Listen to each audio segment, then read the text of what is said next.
আসসালামু আলাইকুম ওয়া রাহমাতুল্লাহি ওয়া বারাকাতুহু। সম্মানীয় সামিঈন, আশা করি আল্লাহর অশেষ মেহেরবানিতে আপনারা সকলেই ভালো আছেন। আল্লাহ কি সুমধুর নাম, পড়বে যত পূর্ণ হবে তব নমস্কার। নামাজের পর দোয়া।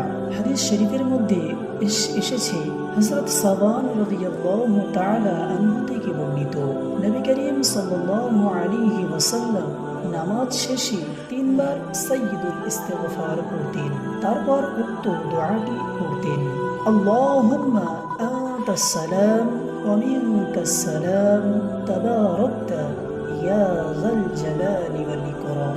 অর্থ, ওগো আল্লাহ, তুমি শান্তিময়, আর তোমার নিকট থেকেই শান্তি ধারা বর্ষিত হয়। তুমি রহমতময়, হে প্রতাপশালী ও মহাসম্মতি, হে প্রতাপশালী ও মহা সম্মানিত।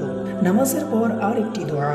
নবী করিম সাল্লাল্লাহু আলাইহি ওয়াসাল্লাম বলেন, হে মুআজ, আমি তোমাকে ওসিয়ত করছি যে তুমি কোনো নামাজের পর এই দোয়াটি পড়তে ছাড়বে না। দোয়াটি হলো, আল্লাহুম্মা আইন্নিকা আলা যিকরিকা ওয়া শুকরিকা ওয়া হুসনি ইবাদাতিক। অর্থ, ওগো আল্লাহ, তুমি আমাদেরকে সাহায্য করো তোমাকে স্মরণ করতে, তোমার কৃতজ্ঞতা প্রকাশ করতে এবং তোমার ইবাদতকে সুন্দরভাবে সম্পূর্ণ করতে। আরো একটি দোয়া করতেন, সেই দোয়াটি হলো, আল্লাহুম্মা লা মানিআ লিমা আ'তাইতা ওয়া মা মু'তিয়া লিমা মানা'তা ওয়া লা ইয়ানফা'ু যাল জাদ্দি মিনকাল জাদ্দু।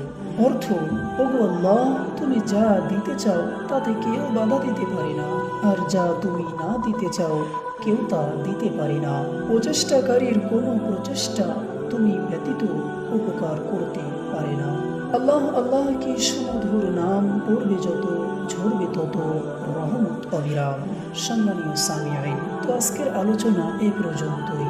দেখা হবে অন্য কোনো হাদিস নিয়ে, অন্য কোনো দোয়া নিয়ে। ততক্ষণ সকলেই ভালো থাকবেন, সুস্থ থাকবেন, আমার জন্য দোয়া করবেন।